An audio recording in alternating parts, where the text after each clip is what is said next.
Hi, this is Zeb Bachhagen, and this is my physics extra credit video assignment.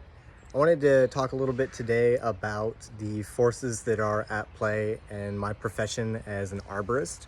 I'm a tree climber that has specialized in removals for a long period of time, and I think that the applications of physics in my career have been numerous and vast. And so when I joined this class and started to learn about all the little bits and pieces that I had kind of picked up over time, but not really all put together with a unified theory, I realized just how integrated it all was and thought that this would be an interesting thing to share with you. So I'm going to try to film this, but it looks like I can't really turn my camera around mid recording, unfortunately, so I'll just have to flip this around and show you some stuff and see if you can see it. So behind me here, I've got this tree. There's a house right next to it, right there. And in this tree, this limb right here that goes straight up is mostly dead and declining, has some like leaves out here, and I'm gonna climb up there and actually get it all down. And to do that, I have to ascend a rope with some ascenders. And this is the first interesting application of physics that I wanted to show you.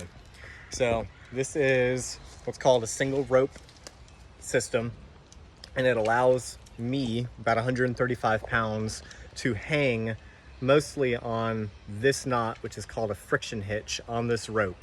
And a friction hitch is a really interesting knot because it can go up the rope and down the rope when it's loose, but whenever you pull at the bottom of it, it tightens right wherever it sits. And so it utilizes friction essentially to keep you in place. And it can only work because of this really neat device called a rope wrench. And a rope wrench works by introducing two bends into the rope. You can see it activate when I do this.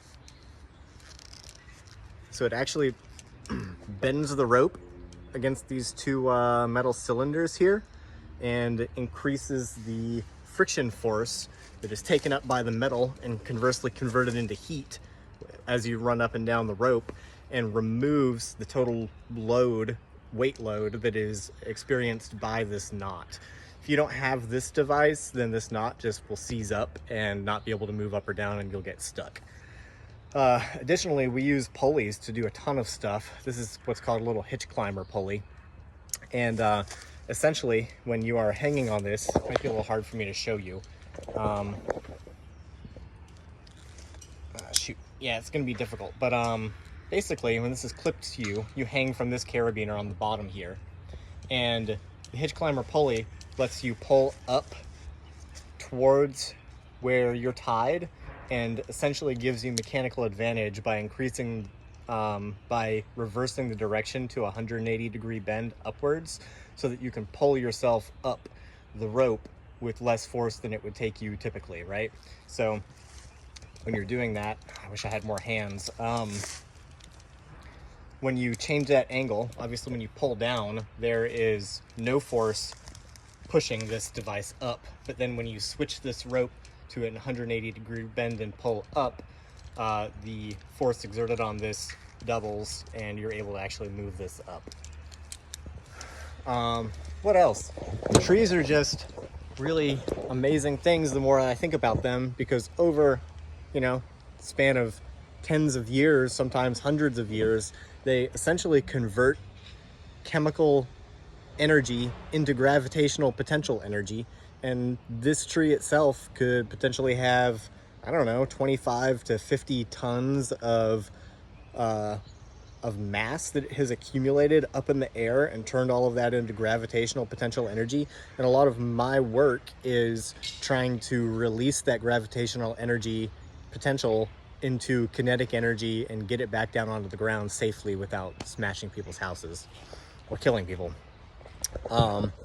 Here's another interesting device that I wanted to share. This is one way that we use to control a lot of that mass as it comes down, that potential energy, because we're dealing with a lot of mass, a lot of weight sometimes. I mean, some of the pieces that we rig with ropes can, I've rigged 6,000 pound pieces before that are really difficult to control, and most of them are less in the 500 and less range. But still, when you're someone who only weighs 135 pounds and not built like the Hulk, then that can be difficult to control.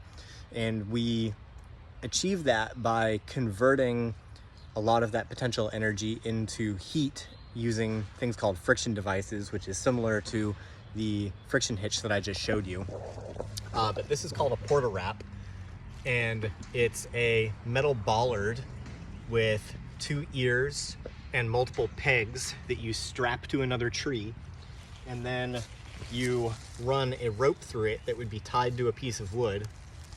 And it's a variable friction device, right? So you can run this through it and introduce a single bend of rope and use the kinetic friction coefficient to control how much weight the user experiences on this end of the rope. So there could be 600-700 pounds of wood on this rope here, and if I just wrap this around the bollard a couple of times, I'm able to increase the friction force until I've minimized it to a point that I can safely control that, while all of these wraps of rope are converting that weight into heat. All of our equipment has, I don't know how well you can see that, but all of our equipment has working loads listed on them. This one says 2,000 pounds or 907 kilos. And then a lot of our climbing gear is closer to the like 14 to 24 kilonewton range. For example, I'm trying to show you this. It may be a little bit difficult for you to see.